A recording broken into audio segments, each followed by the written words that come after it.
कैसे हैं आप सभी? आई होप अच्छे होंगे, राइट। चलिए मैं आपकी तरफ जापा यूट्यूब चैनल पे आज से स्वागत करती हूँ और आज मैं आपके लिए लेके एक्सरसाइज 5.1 का क्वेश्चन नंबर फर्स्ट का 4 पार्ट। तो प्लीज ध्यान समझिएगा, इंपॉर्टेंट है, साथ ही लाइक शेयर करना मत भूलिएगा। ओके, ये सम समझने से आपके बेसिक पॉइंट्स क्लियर हो जाएंगे, राइट। देखिए क्या कह रहा है क्वेश्चन में, निम्नलिखित स्थितियों में से किन स्थितियों में संबद्ध संख्याओं की सूची एपी है और अगर है तो वह क्यों है, हमें कारण भी देना है। ठीक है बच्चों, तो आपको ये जो फर्स्ट नंबर का सम दिया गया है, इसे स्टार्ट करने के पहले, समझाने के पहले एपी जो कि हमारी समांतर श्रेणी है उसका बेसिक पॉइंट मैं आपको समझा देती हूँ, फिर हम ये वाला सम इबारत के थ्रू जो दिया गया है इसे हम सॉल्व करेंगे, राइट। अब देखिए चैप्टर 5 है हमारा समांतर श्रेणी।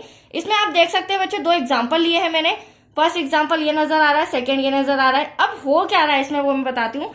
मैंने जो एग्जाम्पल लिया उसमें संख्या ली है 1, 3, 5, 7 और इनका जो डिफरेंस आ रहा है वो 2, 2 आ रहा है। कहने का मतलब ये है अगली डिजिट में से, अगली संख्या में से पिछली संख्या को माइनस करा।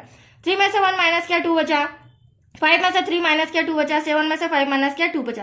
तो ये जो आप सीरीज देख रहे हैं ये समान आ रही, मतलब एक जैसी संख्याएं आपको नजर आ रही, तो इसे हम कहेंगे समान। और अगर इसी तरह का अंतर आता है कि ये समान संख्याओं वाला है तो फिर हमारा एपी कहलाएगा, समांतर श्रेणियां कहलाएगा, राइट। सेकंड कंडीशन भी आप देख सकते हैं, यहाँ पे भी मैंने मन से संख्याएं ली है 2, 4, 8, 12। 4 में से 2 गया 2, 8 में से 4 गया 4, 12 में से 8 गया 4। तो अब आप यहाँ देखेंगे ये जो हमारी संख्या हमें मिल रही ये असमान मिल रही, तो यहाँ पर क्या हो जाएगा, ये समांतर श्रेणी नहीं है। तो दोनों में अंतर क्या हुआ, जिस सम का डिफरेंस बराबर आएगा, जिसकी संख्या इक्वल आएगी वो हमारा समान कहलाएगा, मतलब समांतर श्रेणियां कहलाएगा, और इस तरह का सम हमारा समांतर श्रेणियां नहीं कहलाएगा। तो ये तो मैंने खैर बेसिक समझा है, अब इसी को मैं आपको थोड़ा सा फॉर्मूले के थ्रू समझाती हूँ, ठीक है। अब ये A1, A2, A3, A4, A5 क्या होता है, ये जो हमें सीरीज दी गई है, जो मैंने सीरीज लिखी है वो A1, A2, A3, A4 हो जाएगा, ठीक है। तो ये नंबरिंग मैंने लिखी हुई है आपके सामने एग्जाम्पल फर्स्ट की 1, 3, 5, 7। अब ये A1 जो होता है ना बच्चों, यहाँ पे जो भी संख्या है वो हमारा प्रथम पद कहलाता है। क्या कहलाता है? प्रथम पद। इसी तरह A2 हमारा द्वितीय पद, तृतीय पद, चतुर्थ पद और पांचवा पद। इसी तरह कंटिन्यूअस पद आते जाएंगे, राइट। सब में जितने दिए होंगे उस अकॉर्डिंग हमें सॉल्व करना होगा। अब ये जो सार्वंतर होता है ये क्या होता है, तो देखो A2 में से A1 माइनस करना, मतलब अगली संख्या में से जो पिछली संख्या माइनस करेंगे वो कहलाती है सार्वंतर, जिसे डी से संबोधित किया जाता है। और इसका हर एक का फॉर्मूला होता है, जैसे अभी मैंने बोला था A2 माइनस A1, ठीक है। ऐसे ही हमें जब इन दोनों का डिफरेंस पता करना है तो A3 माइनस A2 फिर A4 माइनस A3। तो आप देख सकते हैं ये वही मैंने एग्जाम्पल फर्स्ट से लिया है, तो इनका डिफरेंस भी हमारा 2, 2, 2 समान आ रहा है। इसका मतलब यहां मैं कह सकती हूँ कि अतः यह समांतर श्रेणी है। तो इस फॉर्मूले के अकॉर्डिंग ही हमें क्वेश्चन फर्स्ट तो सॉल्व करना है, लेकिन उसके लिए हमारे पास A1, A2, A3 होना चाहिए, जिसे हमें पहले लाना होगा, राइट। उसके बाद हम देखेंगे कि यह समांतर श्रेणी का है या नहीं है, ठीक है। अब देखिए क्वेश्चन में क्या कहा गया है, खाते में प्रत्येक वर्ष का मिश्रधन जबकि 10,000 रुपए की राशि, मतलब खाते में प्रत्येक वर्ष का मिश्रधन। मिश्रधन का मतलब होता है जैसे कि 10,000 रुपए मूल राशि, मूलधन है, तो ये हमने किसी से उधार लिया है और 1 साल बाद, यहाँ पर हमें क्या कहा गया, प्रत्येक वर्ष, तो 1 साल बाद जब हम उसे रिटर्न करेंगे तो कहीं ना कहीं उसे सूद समेत, ब्याज सहित हमें रिटर्न करना होगा। वो ब्याज सहित रिटर्न करना क्या कहलाता है, मिश्रधन कहलाता है। तो ये जो आप 10,000 राशि देख रहे हैं ये तो हमारा A1 हो जाएगा। 10,000 की राशि 8% ये हमारा दर हो जाएगा कि दर से चक्रवृद्धि ब्याज पर जमा की जाती, और चक्रवृद्धि ब्याज है तो हमेशा मूल राशि के द्वारा ही हमारा चक्रवृद्धि ब्याज निकलेगा, ठीक है, मूल राशि में ब्याज जोड़कर। आया आपको समझ में? तो चलिए इसके द्वारा हम A1, A2, A3 निकालते हैं। तो सबसे पहले हम जो हमें दिया गया है मूलधन हमें दिया गया है 10,000, राइट, 10,000 रुपीज। हमें दिया गया है समय आप देख सकते हैं प्रत्येक वर्ष, तो हम 1 ईयर ले लेंगे। दर दिया गया है हमें 8 वर्ष। यहाँ पर कोई डाउट आपको? जो इन्फॉर्मेशन दी थी वो मैंने लिख ली है। अब मिश्रधन क्या होता है, तो वेरी सिंपल बच्चों, ये फॉर्मूला भी हमें यूज होगा। जो मूलधन होता है, आप देख रहे हैं मूलधन हमारा 10,000 का है, इसमें हम ब्याज को क्या करेंगे, जोड़ देंगे, राइट। अब पहले वर्ष का मूलधन, पहले वर्ष की राशि A1 हमारी 10,000 हो जाएगी, जिसे मैं यहाँ लिख लेती हूँ पहले वर्ष की राशि, क्योंकि इसे तो हमें फाइंड नहीं करना है, एटलीस्ट ये तो हमारा A1 है 10,000। अब हम इसी की तरह A2 और A3 लेके आते हैं, ठीक है। अब देखिए पहले वर्ष की राशि तो हो गई, अब हम निकालेंगे दूसरे वर्ष की राशि। तो दूसरे वर्ष की राशि जो हमारी क्या हो जाएगी, A2। अब देखिए बच्चों, फॉर्मूला होता है मूलधन इंटू दर इंटू समय।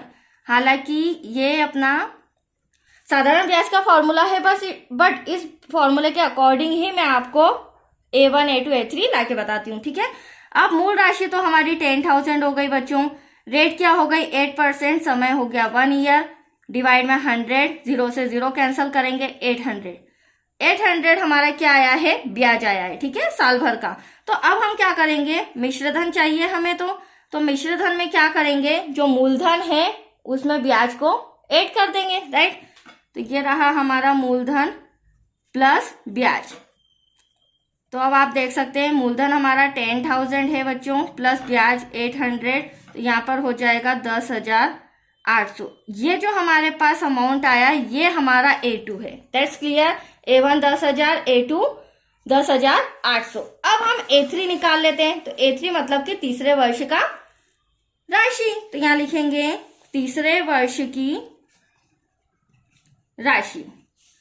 अब तीसरे वर्ष की राशि जो हमारी A3 हो जाएगी इक्वल्स टू वही हमारा फॉर्मूला मूलधन। तो अब हमारा मूलधन 10,800 होगा। मैंने बोला था चक्रवृद्धि ब्याज है हमारा, तो इसमें हम ब्याज ऐड कर लेंगे। अब हम 10,000 नहीं लेंगे, तो 10,800, दर वही रहेगी 8%, समय वही रहेगा 1 ईयर, और डिवाइड में 100 कैंसिल करेंगे 0 से 0। यहाँ 8 का मल्टीप्लाई करोगे 8 8 जा 64 और 8 1 जा 8, ठीक है। ये वापस से ब्याज आ चुका है। अब ये 10,800 है, इसमें वापस हम ब्याज ऐड कर देंगे।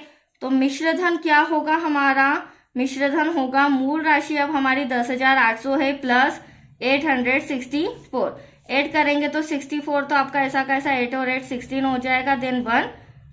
तो ये आ गया हमारा A3। अब हमें आगे सॉल्व करने की जरूरत नहीं है, क्योंकि A1 A2 A3 के द्वारा ही हम पता करेंगे कि समांतर श्रेणी है या नहीं। तो देखिए A1 तो हमारा स्टार्टिंग में 10,000 था, राइट, मैंने फर्स्ट में ही बताया था।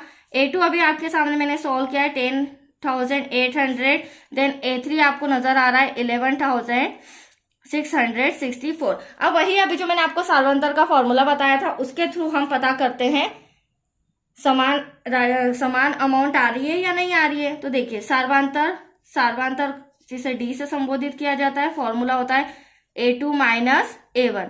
तो A2 हमारा 10,800 है, माइनस A1 हमारा 10,000 है, राइट बच्चों, माइनस करेंगे, that's your answer 800।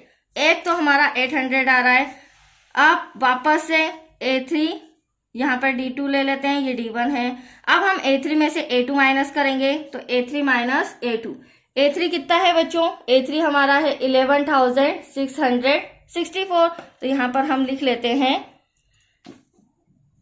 11,664 minus A2 हमारा है 10,800। अब देखिए इसका आंसर क्या आता है, राइट। तो आप देख सकते हैं बड़ी संख्या ये, छोटी ये है। यहाँ पर 64 तो ऑलमोस्ट हमारा बच रहा है, राइट। अब यहाँ पर 6 है, यहाँ पर 8 है, छोटा है तो कैरी लिया 16 में से 8 गया तो क्या बचा 8, 1 में से 1 कैंसिल। अब आप दोनों में आप देख सकते हैं क्या ये हमारा समान संख्या आ रही है क्या। यहाँ 800 नजर आ रही है और यहाँ 864 नजर आ रही है, मतलब कि 64 रुपए ज्यादा आ रहे। अब यहाँ 64 एक्स्ट्रा है, तो फिर ये हमारी समांतर श्रेणी नहीं है। हाँ, ये 800 सेम होता तो मैं कह सकती थी ये संख्याएं हमारी समान है, सीरीज समान आ रही है। तो यहाँ पर हमें आंसर देना होगा बच्चों, अतः यह समांतर श्रेणी मतलब कि AP नहीं है। That's your answer. I hope आपको समझ में आया हो। इसी तरह हमें सॉल्व करके पता करना होगा, राइट। तो चलिए ये सम कंप्लीट हो चुका है। नेक्स्ट वीडियो मिलेगा आपको क्वेश्चन सेकंड से रिलेटेड। ओके बच्चों।